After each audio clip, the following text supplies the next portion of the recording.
గణాధిపతయే నమః. ఓం గురుభ్యో నమః. ఓం శ్రీమాత్రే నమః. పరమేశ్వర స్వరూపమైనటువంటి జ్యోతిష, వాస్తు మరియు ఇతర అనేకమైనటువంటి శాస్త్రములను మనకు అందించినటువంటి మహర్షులకి నమస్కారం. హయగ్రీవ హయగ్రీవ హయగ్రీవేతియో వదేత్తస్య నిస్సరతే వాణి జహ్నుకన్యా ప్రవాహవత్. అరుణాం కరుణాతరంగితాక్షీం ధృతపాశాంకుశపుష్పబాణచాపాం అనిమాదిభిరావృతాం మయూకైః అహమిత్యేవ విభావయే భవానీం. శ్రీమాత్రే నమః. ప్రేక్షకులకి లలితాంబిక అమ్మవారి యొక్క అనుగ్రహం పరిపూర్ణంగా కలగాలని మనస్ఫూర్తిగా కోరుకుంటూ మనం ఈరోజు చెప్పుకోబోయే టాపిక్ ఏమిటంటే, మీరు పుట్టిన లగ్నం ఏమిటి? 12 లగ్నాలు ఉంటాయిగా, 12 రాసులాగే లగ్నం తెలియని వారు రాశి నుంచి చూసుకోవచ్చు. గుర్తుపెట్టుకోండి, నేను చెప్పే టాపిక్ ఏదైతే ఉందో ఆ లగ్నరీత్యా లేదా రాశిరీత్యా మీరు జన్మించినప్పుడు మీ లైఫ్ లాంగ్ అంటే మొత్తం మీ జీవితంలో తీసుకోవాల్సిన జాగ్రత్తలు ఏమిటి, మీ లైఫ్లో ఏ గ్రహం స్టాండర్డ్గా ఉండేవి అంటే అలాగా మీ జన్మజాతకంలో ఈ యొక్క ప్లానెట్ యొక్క ప్రభావం ఇలా ఉంటుంది కాబట్టి మీరు ఈ జాగ్రత్త తీసుకోవాలి, ఇటువంటి అవకాశాలు వస్తాయి, ఈ విషయంలో ఈ దేవత ఆరాధన చేసుకుని మీకు వీక్గా ఉన్నట్లయితే అనేటువంటి అంశాలు మనం ఒక్కొక్క లగ్నరీత్యా ఒక్కొక్క రాశిరీత్యా మనం ఇప్పుడు తెలుసుకుందాం. వృశ్చిక లగ్నము, వృశ్చిక రాశి.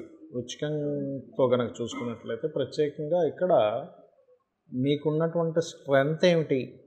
యాజ్ పర్ ఆస్ట్రాలజీ పరంగా వృశ్చిక లగ్నంలో ఎవరైనా జన్మించారు అంటే పట్టుదల ఎక్కువగా ఉంటుంది. అంటే ఏదైనా సరే నేను ఎలాగైనా సాధించగలను అనేటువంటి స్ట్రెంగ్త్, మీ స్ట్రెంగ్త్ అనేటువంటిది, కాంపిటేటివ్ సెల్ఫ్ కాంపిటీషన్ అనేటువంటిది ఖచ్చితంగా ఉంటుంది. అయితే లగ్నం వారికి అధికంగా ఉంటుంది, రాశి వారికి కూడా ఉంటుంది, కానీ లగ్నానికి ఉన్నంత స్ట్రెంగ్త్ ఎక్కువగా ఉంటుంది. అయితే ఇక్కడ మీ మార్స్ గనక ఎంత స్ట్రాంగ్గా ఉంటే అంత కాంపిటీషన్లో విన్ అవుతారు. గుర్తుపెట్టుకోండి, శత్రువుని జయించగలుగుతారు, శత్రువు మీ ముందు నిలబడ్డు. మార్స్ కనుక స్ట్రాంగ్గా ఉంటాయి. మార్స్ కనుక మీ జన్మజాతకంలో పాడయ్యాడంటే ఒకటే గుర్తుపెట్టుకోండి, మీకు మాటి మాటికి ప్రతి విషయంలో గొడవలు వస్తున్నాయి, మార్స్ పాడయ్యాడు. ఇది బాగా అర్థం చేసుకోండి. అయితే ఇక్కడ ధనాధిపతి మీకు జూపిటర్ అవుతున్నాడు కాబట్టి స్టార్టింగ్ స్టేజ్ అంటే మీకు సహజంగా మీ పర్టికులర్గా మీ పర్సనల్ చార్ట్ చూస్తే ధనం ఏ రూపంలో వస్తుంది అనేది ఫైనల్గా తెలుస్తుంది. బట్ మీ యొక్క జన్మజాతకంలో జూపిటర్ ఎప్పుడైతే 2వ అధిపతి అయ్యాడో దానికి గనక గురుకర్మ యోగం కనుక వచ్చినట్లయితే అకౌంట్స్, టీచింగ్ రిలేటెడ్ ఇట్లాంటి వాటిల్లో బాగా కలిసి రావడం జరుగుతుంది. ఇది బాగా అర్థం చేసుకోండి.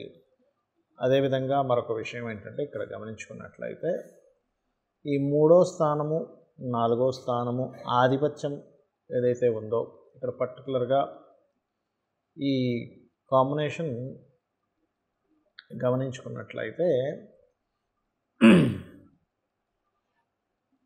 ఈ 3, 4 అధిపతి అయినటువంటి శని భగవానుడు పాపి అవుతాడు సహజంగా మీ లగ్నానికి. కాబట్టి మీరు ఎడ్యుకేషన్ రిలేటెడ్ సంబంధించిన విషయంలో ఉన్న ప్రాంతం అంటే ఎవరైనా వృశ్చిక లగ్నంలో జన్మించారు ఉన్న ప్రాంతం కంటే వేరే ప్రాంతాలకు వెళ్ళి చదవడం ద్వారా బాగా గ్రో అవుతారు. అంతేగాని ఉన్న దగ్గరే ఉండి చదవడము ఇట్లాంటివి చేస్తే వాళ్ళ ఎడ్యుకేషన్ రిలేటెడ్ సంబంధించినవి వాళ్ళకి ఎక్కడో బుధులు బాగుండడము, లేకపోతే 4th లార్డ్ శుభగ్రహాలతో ఉంటే పర్లేదు, కానీ అదర్వైజ్ ఇటువంటి ఇబ్బంది వస్తూ ఉంటుంది. అయితే ఇక్కడ పర్టికులర్గా సంతానము కలిగినప్పటి నుంచి ఫైనాన్షియల్ గ్రోత్ పెరిగేటువంటి యోగం వృశ్చికం వారికి ఉంటుంది. అయితే ఇక్కడ గమనించుకున్నట్లయితే గురుకర్మ యోగం ఎవరికైనా జన్మజాతకంలో ఉండి వృశ్చిక లగ్నంలో జన్మించారు అప్పుడు మాత్రం కొంచెం మొదటి సంతానం సంబంధించిన విషయంలో కొంత ఇబ్బంది అనేటువంటిది క్రియేట్ అవుతుంటుంది. అలాంటప్పుడు ఏం చేయాలంటే ఎక్కువగా మీరు ఆంజనేయ స్వామి ఉపాసన చేయడము, లేకపోతే నువ్వులు దానంగా ఇవ్వడం, నూనె దానంగా ఇవ్వడం చేస్తూ ఉండాలి. ఇంకా మరొక విషయం ఏంటంటే, ఇక్కడ మీకు వచ్చేటువంటి జీవిత భాగస్వామి ఎవరైతే ఉంటారో చూడడానికి లుక్ వైజ్గా బాగుండడము, అదేవిధంగా వాళ్ళకి విదేశీ యోగాలు ఉండడము అండ్ ఇట్లాంటి యోగం బలంగా ఉంటుంది. కాకపోతే ఇక్కడ దశమాధిపతి రేవవడము, భాగ్యాధిపతి చంద్రుడు అవ్వడం అయినందుకు సర్వసాధారణంగా అన్ని లగ్నాల వాళ్ళకి ఉన్నటువంటి శక్తి వేరు. ఈ లగ్నం వారు కనుక పర్ఫెక్ట్గా మీరు కనుక ప్రయత్నం చేయగలిగితే గవర్నమెంట్ రిలేటెడ్ సంబంధించిన లేదా ఆరోగ్యానికి సంబంధించిన ఈ రంగాల్లో అంటే ఎనీ డిపార్ట్మెంట్ గవర్నమెంట్లో మీరు ట్రై చేసుకున్నట్లయితే తొందరగా సెట్ అవ్వగలుగుతారు వృశ్చికం వారు. అదేవిధంగా ఇక్కడ ఈ 12th లార్డ్షిప్ వీనస్కి ఎప్పుడైతే వచ్చిందో, 7th లార్డ్షిప్ కూడా వీనస్కి ఎప్పుడైతే వచ్చిందో, చాలామంది అంటుంటారు, ఏమంటే నేను విదేశాలకు వెళ్దామని ట్రై చేస్తున్నాను బట్ నాకు అవ్వట్లేదని. మీకు పర్టికులర్గా ఎప్పుడైతే వివాహం అవుతుందో వివాహం అయినప్పటి నుంచి విదేశాలకి వెళ్ళడానికి ఛాన్సెస్ పెరుగుతాయి మీ జాతకంలో. అదేవిధంగా మీకు కెరియర్లో మంచి గ్రోత్ రావాలంటే ఎక్కువగా సూర్య నమస్కారాలు ఎక్కువగా చేసుకుంటూ ఉండాలి. అయితే ఇందులో పర్టికులర్గా బిజినెస్ రంగాల్లో ఉండేటువంటి వారు ఉన్న ప్రాంతంలో కాకుండా, లేకపోతే ఏదో చిన్న షాప్ పెట్టుకోవడం కాకుండా ఏదైనా ఇంపోర్ట్ ఎక్స్పోర్ట్ రిలేటెడ్ సంబంధించిన వాటిల్లో కనుక మీరు చేయగలిగితే, వేరే వేరే దేశాలు వేరే ప్రాంతాలకు పంపించేటువంటి ఆన్లైన్లో కనుక బిజినెస్ చేయగలిగితే మంచి గ్రోత్ ఉంటుంది.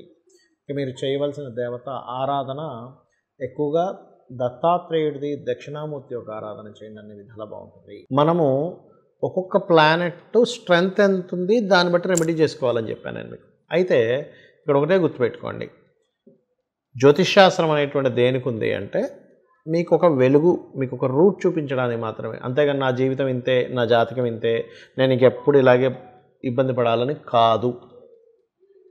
మీకు ఒక తోవ తెలియట్లేదు ఒక దగ్గరికి వెళ్ళడానికి, మనం ఏం చేస్తాం, వెంటనే మన ఫోన్ ఓపెన్ చేసి అందులో సెర్చ్ కొడతాం, నేను ఇక్కడికి వెళ్ళాలంటే ఎలా వెళ్ళాలి, వెంటనే రూట్ చూపిస్తుంది. ఒక రోడ్డు బ్లాక్ అయితే ఇంకో రోడ్లోంచి ఎలా వెళ్ళాలో చూపిస్తుంది. అలాగే జ్యోతిష్శాస్త్రం కూడా ఒక దీపంలాగా జ్యోతి కాబట్టి వెలుగు చూపిస్తుంది. ఇప్పుడు ఉదాహరణకి ఇందాక మనం చెప్పుకున్నటువంటి జాతచక్రం స్ట్రెంత్ఫుల్గా ఉండాలి, ఉండకూడదని చెప్పాను. ఇప్పుడు ఉదాహరణకి మీకు ఒకవేళ నా యొక్క అంటే మీ జన్మజాతకంలో 10th లార్డ్ బాలేడు, ఉద్యోగంలో సరిగ్గా సెటిల్ అవ్వలేకపోతున్నారు అనుకోండి, వెంటనే మీరు ఏమీ కంగారు పడకుండా నేను అమ్మవారిని నమ్ముకున్నాను, నేను నామం చేసుకుంటాను, 100% నేను సక్సెస్ అవుతాను అనుకోండి. అది ఏమిటి అంటే ఓం శ్రీమాత శ్రీ మహారాజ్ని శ్రీమత్ సింహాసనేశ్వరి నమః, లేదా ఓం మాణిక్య మకుటాకార జానుద్వయ విరాజితాయే నమః. 40 మినిట్స్ చేయండి, ఖచ్చితంగా మీకు మీ యొక్క జాబ్ సంబంధించిన విషయంలో 100% గ్రోత్ ఉంటుంది. అదేవిధంగా బెల్లం తినిపించండి, నువ్వులు దానంగా ఇవ్వండి, ఉలవలు దానంగా ఇవ్వండి. అలా కాదండి నాకు జాబ్ చేస్తున్నాను బట్ ఫైనాన్షియల్గా నేను ఎందుకు ఎదగలేకపోతున్నాను, నేను అనుకున్నంత ఎక్స్పెక్ట్ చేస్తున్నంత, నేను కష్టపడుతున్నంత ధనం రావట్లేదు, అప్పుడు ఎలాగా అంటే మీ 2nd లార్డ్ ఇక్కడ బలహీన పడ్డాడని అర్థం. అప్పుడు మీరు చేయాల్సింది ఏమిటి, ధనాధిపతి బలహీనంగా ఉన్నాడు, ధనం పెరగాలి. ఎలా పెరుగుతుంది, అమ్మవారి అనుగ్రహం ఉంటే పెరుగుతుంది. సింపుల్గా ఏం లేదు, చక్కగా మీరు ఒక తూర్పుకి ఎదురుగా కూర్చొని, లేదా సాయంత్రం పూట అయితే వెస్ట్ సైడ్ అయినా కూర్చోవచ్చు, కూర్చొని ఓం సంపత్కరీ సమారూఢ సింధుర వ్రజ సేవితాయే నమః, లేదా ఓం ధర్మాధ్యక్ష ధనాధ్యక్ష ధన ధాన్య వివర్ధనీయే నమః. ఇవి చూడ్డానికి లలితా సహస్రనామాలు కేవలం నామాల్లో అనిపిస్తాయి, కానీ ఇవి గుర్తుపెట్టుకోండి చూడ్డానికి నామములే కానీ బీజాక్షరములతో సమానము, వేదముతో వేద మంత్రాలతో సమానము. ఎందుకంటే అమ్మవారిలో నుంచే ఒక 8 కిరణములు వసిన్యాది వాగ్దేవతలు తెల్లటి కిరణాలు బయటకు వచ్చి చెప్పినటువంటి అంశం ఇది. కాబట్టి అపౌరుషములు అంటారు వీటిని. మీరేంటంటే అసలు ఇది చాలా స్ట్రాంగ్ అని మీరు బిలీవ్ చేయాలి. మీరు తెలుసుకొని చేస్తే దాని ఫలితం వేరుగా ఉంటుంది. అదేవిధంగా మరి కొంతమందికి బిజినెస్ చేస్తారు, జాబ్ కాకుండా, అందులో బాగా రాణించాలని ఉంటుంది. అప్పుడు ఏం చేయాలి అంటే ఓం ఇంద్రగోప పరిక్షిప్త స్మరతూనాభజంగికాయే నమః చేసుకుంటూ ఉండాలి. ఇది మరొక విషయం ఏంటంటే ఇక్కడ దీంతోపాటు ఇక్కడ మీరు మరొక విషయం అర్థం చేసుకోవాల్సింది ఏమిటంటే ఇక్కడ ఎవరైనా కానీ ఒక్కొక్కరికి ఎలా ఉంటుందంటే జాబు బిజినెస్ ఇవన్నీ ఒక ఎత్తు అయితే వివాహం అవ్వట్లేదని బాధపడుతూ ఉంటారు. అప్పుడు ఏంటి, 7వ స్థానాధిపతి పాడయ్యాడని అర్థం. మీ జన్మజాతకంలో 7th లార్డ్ పాడయ్యాడు. 12 లగ్నాలు 12 డిఫరెంట్ 7th లార్డ్స్ ఉంటారు. ఆ 7వ ఏ గ్రహాల చేత పాడయ్యాడు, అందుకు అది పనిచేయట్లేదు. అంటే ఏమిటి, సింపుల్ ఎగ్జాంపుల్ ఇప్పుడు చెప్తాను చూడండి, ఒక చిన్న ఎగ్జాంపుల్స్ చెప్తాను. ఒక వెహికల్ ఉంది, బ్రేక్ కొడుతుంటే బ్రేక్ అవ్వట్లేదు, లేదా ఎక్సలేటర్ రైజ్ చేస్తుంటే అవ్వట్లేదు. అంటే కారణం ఏంటి, దానికి సంబంధించిన లింక్ ఏదైతే వైర్ ఉందో అది తెగిపోయింది, సింపుల్, అంతే కదా. మనం ఏం చేస్తాం, దాన్ని రిపేర్ దగ్గర తీసుకెళ్ళి దాన్ని రిపేర్ చేసుకుంటాం, అంతేగాని కారు వదిలేయడం కదా, కారు వదిలేయం కదా, నా జీవితం ఇంతే అనుకోం కదా. బ్రేక్ పడకపోతే నా కారు ఇంతే అని కారు వదిలేయం, లేకపోతే మనం విరక్తితో వెళ్ళిపోం. సింపుల్గా ఆ బ్రేక్ ఎందుకు పడట్లేదో తెలుసుకుని దాన్ని రిపేర్ ఎలా చేసుకుంటామో. మీకు 7th లార్డ్ ఎవరైతే ఆయన బలహీనంగా ఉన్నాడు కాబట్టి లలితా సహస్రనామాల్లో ఓం కామేశ బద్ధ మాంగళ్య సూత్రశోభిత కందరాయ నమః అని అనుకుంటున్నట్లయితే మీ 7వ స్థానాధిపతి ఎందుకు వీక్ అయ్యాడంటే పూర్వజన్మల్లో తెలుసో తెలియకో మనం కొన్ని దోషాలు చేస్తుంటాం జీవిత భాగస్వామి విషయంలో. కాబట్టి ఈ రకంగా ఉంటుంది. అదేవిధంగా వివాహం అయింది కానీ మాకు ఇబ్బంది ఉందండి, ఓం శివ కామేశ్వర అంకస్త శివ స్వాధీన వల్లభాయ నమః. ఇంకొంతమంది జాతకాల్లో కొన్ని విచిత్రాలు జరుగుతుంటాయి. ఎలా అంటే నేనేం చేసినా తప్పు పడుతున్నారండి అంటూ ఉంటారు. ఇక్కడ రెండు రకాలు. సొసైటీ నేనేం చేసినా ఏం మాట్లాడిన ఇబ్బంది పడుతుంది అన్నప్పుడు ఓం కర్పూర వీటి కామోద సమాకర్ష దిగంతరాయ నమః చేసుకోవాలి. అలా కాదండి, మా భార్యాభర్తల మధ్య విషయంలో మాకు తెలియకుండానే మిస్అండర్స్టాండింగ్స్ వస్తున్నాయి అని అనుకున్నప్పుడు ఏంటంటే పర్టికులర్గా మీరు లలితా సహస్రనామాల్లో ఒక నామం ఉంటుంది. అదేమిటి అంటే ఇందులో రెండు విషయాలు. ఒకటి, ప్రతి విషయము ఏదో ఒక లిటిగేషన్గా ఏర్పడుతుంది అన్నప్పుడు ఓం కామేశ్వర ముఖాలోప కల్పిత శ్రీ గణేశ్వర చేసుకోండి. చేసుకున్నట్టయితే ఖచ్చితంగా బాగుంటుంది. అలా కాకుండా